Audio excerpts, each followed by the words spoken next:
الافلاک والارضین والصلاة والسلام على من كان نبيا وآدم بين الماء والطين وعلى آله وأصحابه أجمعين إلى يوم الدين أما بعد فأعوذ بالله من الشيطان الرجيم بسم الله الرحمن الرحيم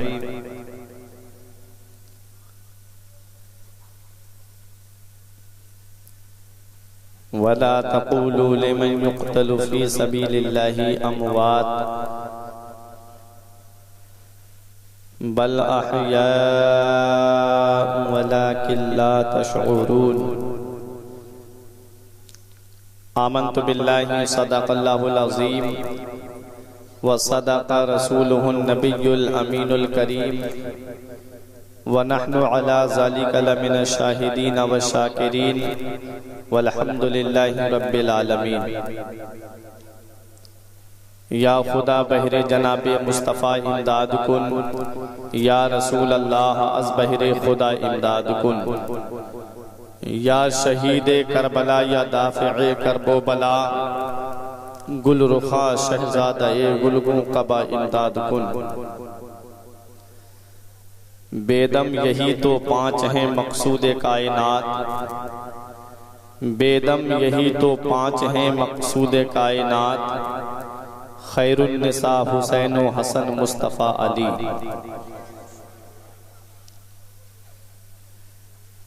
آئیے حضرات، سب سے پہلے ہم اور آپ مل کر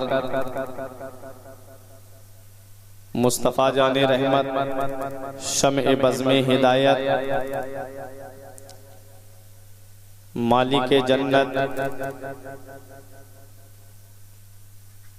سرور کائنات، فخر کائنات، بنائی کائنات، جناب احمد مجتبی محمد مصطفیٰ ارواحنا فدا صلی اللہ تعالیٰ علیہ وسلم کی بارگاہ میں درود پاک پڑھیں۔ اللہم صلی علی سیدنا و مولانا محمد وبارک وسلم، صلاۃ و سلاما علیک یا رسول اللہ صلی اللہ تعالیٰ علیہ وسلم۔ سر شام سے لے کر اب تک نعت و منقبت گاہے بگاہے تقاریر آپ حضرات نے سماعت کی۔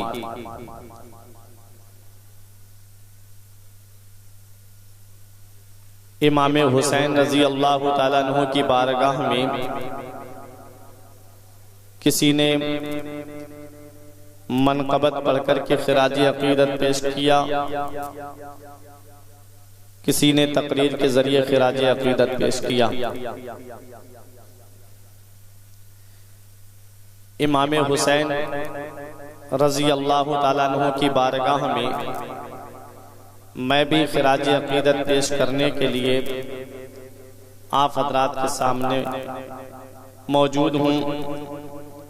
اپنے ناقص علم کے مطابق جو مجھ سے ہو سکے گا امام حسین رضی اللہ تعالیٰ عنہ کی بارگاہ میں خراج عقیدت پیش کروں گا۔ آپ حضرات سے میں اتنی گزارش کروں گا کہ آپ یہاں جب تک بیٹھیں میری محبت میں نہ بیٹھیں، بس کربلا کے حسین اعظم کی محبت میں بیٹھیں، کیونکہ میرے آقا ارشاد فرماتے ہیں کہ جو یہ چاہتا ہے کہ اس سے میں راضی ہو جاؤں تو وہ میری بیٹی فاطمہ کو راضی کر لے، اور جو یہ چاہتا ہے کہ فاطمہ اس سے راضی ہو جائیں وہ میرے بیٹے حسین کو راضی کر لے۔ تو آپ یہاں پر امام حسین کو راضی کرنے کے لیے بیٹھیں۔ اگر حسین تم سے راضی ہو گئے تو دنیا کے نظارے تمہارے لیے ہیں، عقبہ کی بہاریں تمہارے لیے ہیں۔ حضرات، میں منقبت کے 2-3 شعر امام حسین رضی اللہ تعالیٰ عنہ کی بارگاہ میں پیش کر رہا ہوں، سماعت فرمائیں۔ کہ کربل میں آل رسول کربل میں آل رسول باغ سیدہ کے پھول آئے دین کا گلشن بچانے کے لیے، آئے دین کا گلشن بچانے کے لیے، حیدر کے لخت جگر کر کے طیبہ کا سفر آئے دین کا گلشن بچانے کے لیے، آئے دین کا گلشن بچانے کے لیے۔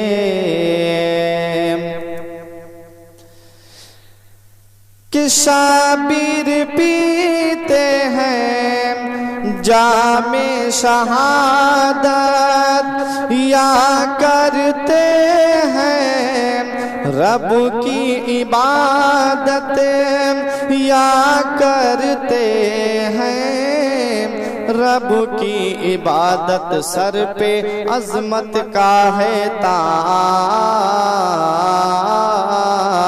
سر پہ عظمت کا ہے تاج، رن میں پڑھتے ہیں نماز، اپنے نانا کا وعدہ نبھانے کے لیے، اپنے نانا کا وعدہ نبھانے کے لیے، کربل میں آل رسول۔ اور حضرات علی اصغر کے تعلق سے بھائی سمر رضوی سے آپ نے بہت اشعار سماعت کیے۔ ایک شعر میں بھی آپ حضرات تک پہنچا رہا ہوں کہ پشتوں سے میں ہوں یار منگتا حسین کا، ورثے میں میں نے پایا ہے صدقہ حسین کا۔ پشتوں سے میں ہوں یار منگتا حسین کا، ورثے میں میں نے پایا ہے صدقہ حسین کا، اس کا ثبوت دے دیا اصغر کی جنگ نے، شیروں کا شیر ہوتا ہے بیٹا حسین کا، شیروں کا شیر ہوتا ہے بیٹا حسین کا۔ اور دودھ پیتا ہوا اصغر یہ صدا دیتا ہے، ہرملا سامنے آ دھمکیاں کیا دیتا ہے، ارے میں علی ابن علی، میں ہوں علی کا بیٹا، باب خیبر کو جو انگلی سے نچا دیتا ہے، میں علی ابن علی، میں ہوں علی کا بیٹا، باب خیبر کو جو انگلی سے نچا دیتا ہے۔ اور ایک شاعر نے بہت اچھا شعر کہا کہ دین کی خاطر آن بان دیتے ہیں، صرف سر ہی نہیں خاندان دیتے ہیں، دین کی خاطر آن بان دیتے ہیں، صرف سر ہی نہیں خاندان دیتے ہیں۔ اور گھرانہ تو دیکھیے میرے حسین کا، ارے انگوٹھا چوستے بچے بھی جان دیتے ہیں، گھرانہ تو دیکھیے میرے حسین کا، انگوٹھا چوستے بچے بھی جان دیتے ہیں۔ شعر سماعت کیجئے، آخری شعر پیش کر رہا ہوں، محبت سے بولیں طلب کے سبحان اللہ۔ کہ آئے دین کا گلشن بچانے کے لیے، پیاس کا عالم ہونٹ بھی کھولے، جھولے سے علی اصغر بولے، جھولے سے علی اصغر بولے، بابا اب کر دو قربان، بابا اب کر دو قربان، میری ننھی سی یہ جان، دل ہے بے تاب اب تیر کھانے کے لیے، دل ہے بے تاب اب تیر کھانے کے لیے، حیدر کے لخت جگر کر کے طیبہ کا سفر، آئے دین کا گلشن بچانے کے لیے۔ درود پاک پڑھیں، اللہم صلی علی سیدنا و مولانا محمد و بارک وسلم، صلاۃ و سلام علیک یا رسول اللہ صلی اللہ تعالی علیہ وسلم۔ حضرات ہمارے لیاقت بھائی نے کہا کہ آپ نے جو تقریر، جب میں ایک بار کرتلا میں آیا تھا امام حسین رضی اللہ تعالیٰ عنہ کے تعلق سے اور آپ کے رفقا کی شہادت کے تعلق سے کی تھی، اب کی ہمیں اس سے آگے کا بیان سنائیے کہ کربلا کے بعد کا معاملہ کیا ہے۔ آپ حضرات سننے کے لیے تیار ہیں؟ بہت سخت دل ہوگا جس کا اس کی آنکھ سے آنسو نہیں نکلیں گے، ورنہ شہادت کے بعد کا معاملہ ایسا ہے۔ امام حسین رضی اللہ تعالیٰ عنہ کا یہ چھوٹا سا قافلہ کتنی پریشانیوں کا سفر کرتا ہوا مدینہ منورہ پہنچتا ہے، آج میں آپ کے سامنے وہ بیان کروں گا۔ لیکن یہ بات یاد رکھیے، اگر ہمیں کسی کی شخصیت کا اندازہ لگانا ہوتا ہے تو پہلے ہم اس کے بیک گراؤنڈ کو دیکھتے ہیں۔ امام حسین رضی اللہ تعالیٰ عنہ کی شخصیت کے بارے میں جب ہم اندازہ لگائیں تو پہلے ہم امام حسین کے والدین کو دیکھیں۔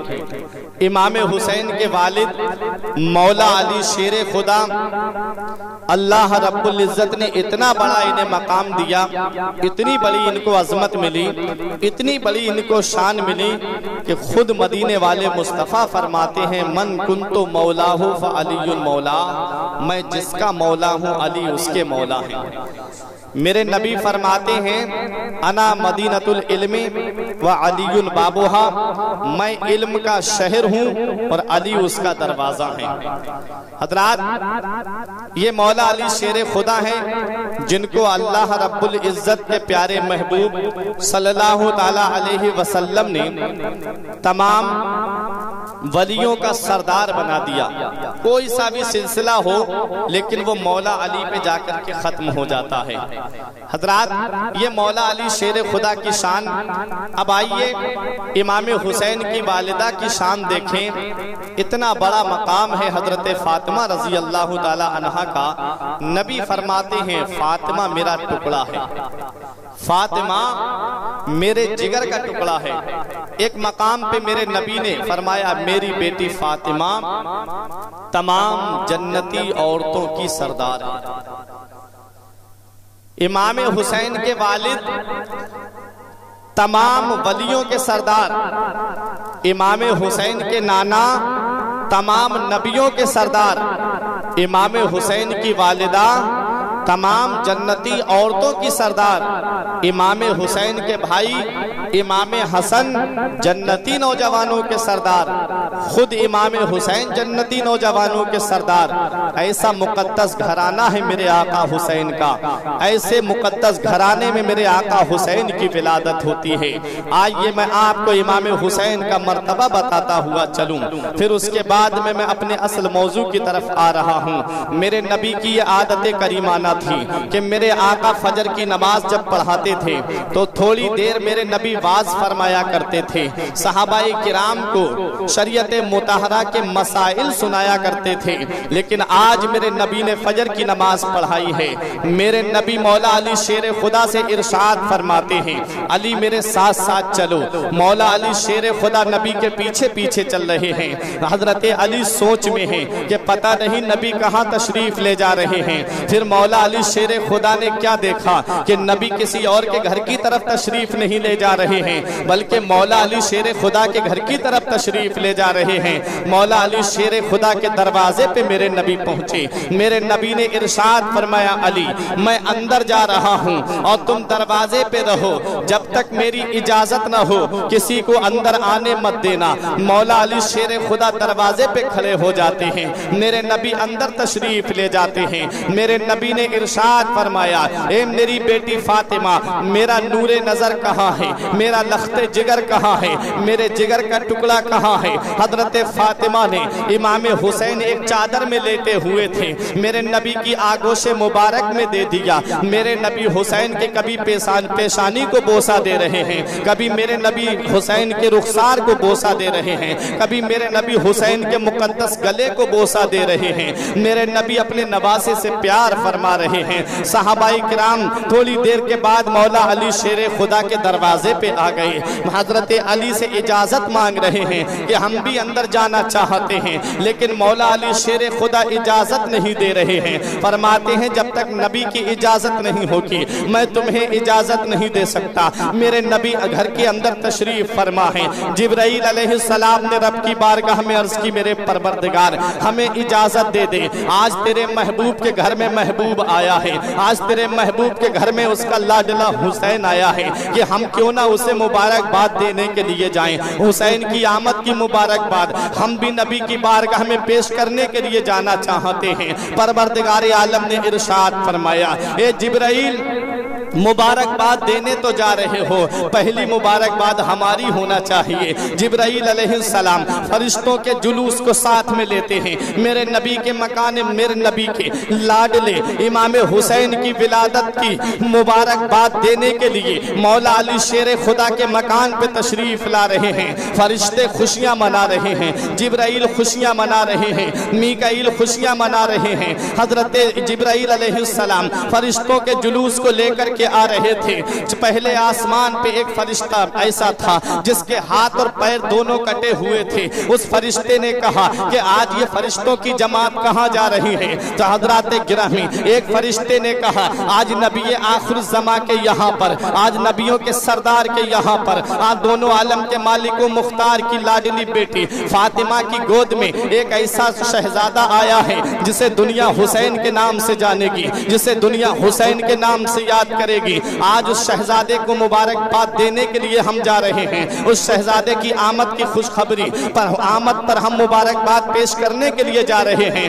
اس فرشتے نے کہا مجھے بھی ساتھ میں لے چلو۔ ایک فرشتے نے اپنی پیٹھ پر اسے بٹھالا۔ نبی کی بارگاہ میں فرشتوں کی جماعت آ رہی ہے، جبرائیل علیہ السلام اور جبرائیل کے ساتھ میں وہ فرشتوں کی جماعت امام حسین کی آمد کی مبارکباد پیش کرنے کے لیے نبی کی بارگاہ میں ہے۔ جبرائیل عرض کرتے ہیں آقا پروردگار عالم آپ کو سلام فرماتا ہے۔ حضرات گرامی امام حسین کی آمد پر فرشتے مبارکباد پیش کر رہے ہیں۔ ایک فرشتے پر نظر میرے نبی کی پڑی جس کے ہاتھ اور پیر دونوں کٹے ہوئے تھے۔ میرے آقا نے ارشاد فرمایا اس فرشتے کے ہاتھ اور پیر کیسے کٹے؟ تو ایک اس فرشتے نے کہا آقا میرے ہاتھ اور پیر کٹنے کی یہ وجہ ہے کہ میں پہلے آسمان پہ رہتا تھا، میری نظر ایک دن زمین پر پڑھی، میں نے ایک ایسے آدمی کو دیکھا جس کے ہاتھ اور پیر دونوں کٹے ہوئے تھے۔ میری زبان سے یہ نکل گیا کہ یہ انسان کیسا انسان ہے، اس کا جینا بھی کوئی جینا ہے،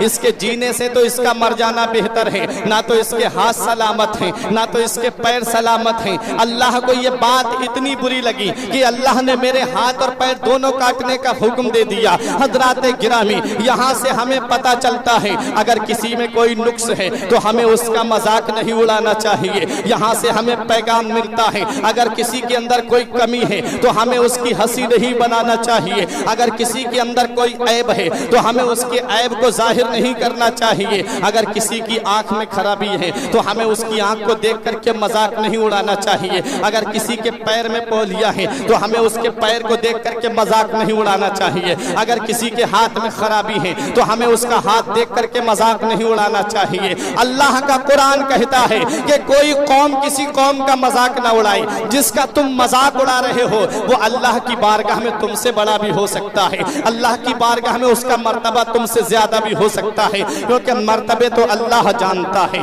اللہ رب العزت کو معلوم ہے کہ کس میرے بندے کا کیا مرتبہ ہے، اس لیے کوئی کسی کا مذاق نہ اڑائے۔ فرشتے نے مذاق اڑایا، اللہ رب العزت نے اس کے ہاتھ اور پیر دونوں کاٹنے کا حکم دے دیا۔ وہ فرشتہ کہتا ہے آقا آج نوازشات کی بارش ہو رہی ہے، میرا رب بھی خوش ہے، آج فرشتے بھی خوش ہیں اور آج صحابہ کرام بھی خوش ہیں۔ یا رسول اللہ آج نواسے کی آمد پر اگر میں آپ سے کچھ مانگوں تو مجھے ملے گا۔ نبی ارشاد فرماتے ہیں تو مانگ، آج میرا نواسا آیا ہے، آج میرا شہزادہ آیا ہے، مانگ، تو جو مانگنا چاہتا ہے تجھے دیا جائے گا۔ اس فرشتے نے کہا آقا میں آج کچھ اور نہیں مانگنا چاہتا ہوں، حسین کی آمد کی خوشی میں یہ چاہتا ہوں کہ آپ رب کی بارگاہ میں دعا کر دیجئے پروردگار میرے ہاتھ اور پیر دونوں واپس کر دے۔ میرے نبی نے فرمایا بس اتنا سا۔ میرے نبی نے امام حسین کو اپنی آگوش میں لیے ہوئے تھے، جو جس چادر میں حسین لیٹے ہوئے تھے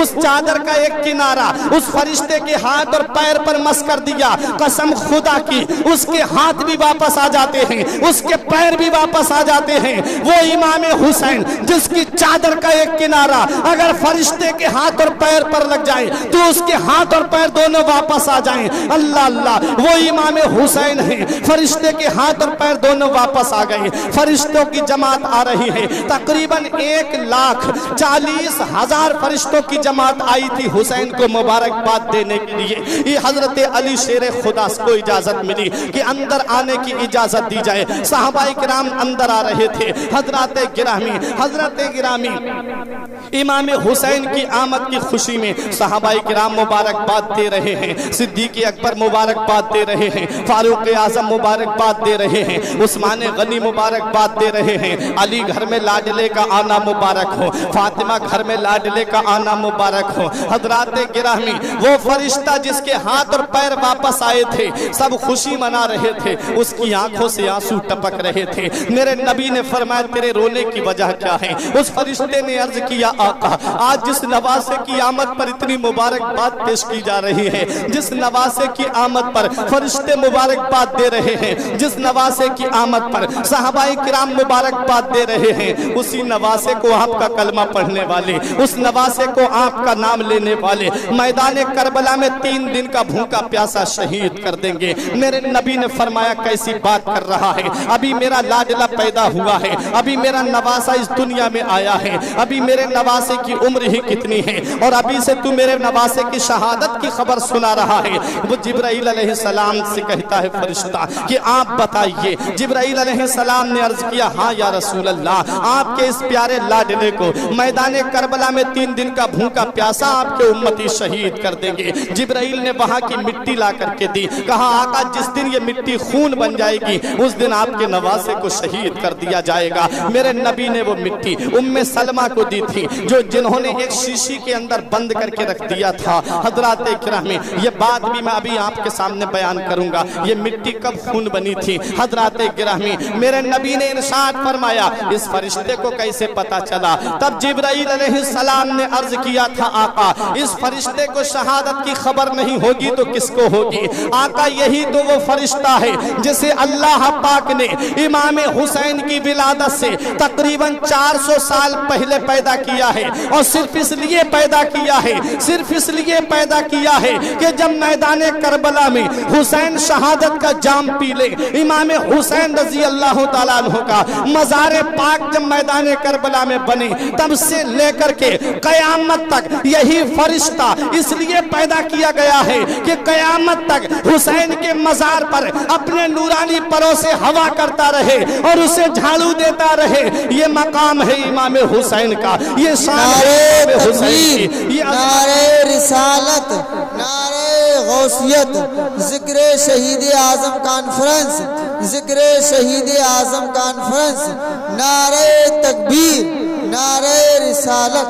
بہت خوب ماشاءاللہ۔ حضرات اب یہ میرے آقا امام حسین ہیں، شہادت کی خبر بچپن میں مشہور ہو گئی۔ میرے نبی بھی جانتے تھے حسین شہید ہو جائیں گے، مولا علی بھی جانتے تھے حسین شہید ہو جائیں گے، بی بی فاطمہ بھی جانتی تھی حسین شہید ہو جائیں گے، سب جانتے تھے حسین شہید ہو جائیں گے۔ لیکن کیا کبھی مدینے والے مصطفیٰ نے اپنے دست مبارک کو دراز کیا ہو رب کی بارگاہ میں، مولا میرے بیٹے سے اس آزمائش کو ٹال دے نہیں؟ کبھی حضرت علی نے بھی دعا نہیں کی، کبھی بی بی فاطمہ نے بھی دعا نہیں کی، ورنہ یہ گھرانہ تو وہ گھرانہ ہے، صرف میرے نبی اپنے دست مبارک کو اٹھاتے ہیں تو اللہ دعا کو قبول فرما لیتا ہے۔ مولا علی شیر خدا کی دعا کو اللہ قبول فرماتا ہے، بی بی فاطمہ جو بھی مانگ لے اللہ وقت سے پہلے دے دیتا ہے۔ حضرات گرامی، یہ شان ہے اس مقدس گھرانے کی، بے اجازت ان کے گھر میں جبرائیل آتے نہیں، بے اجازت ان کے گھر میں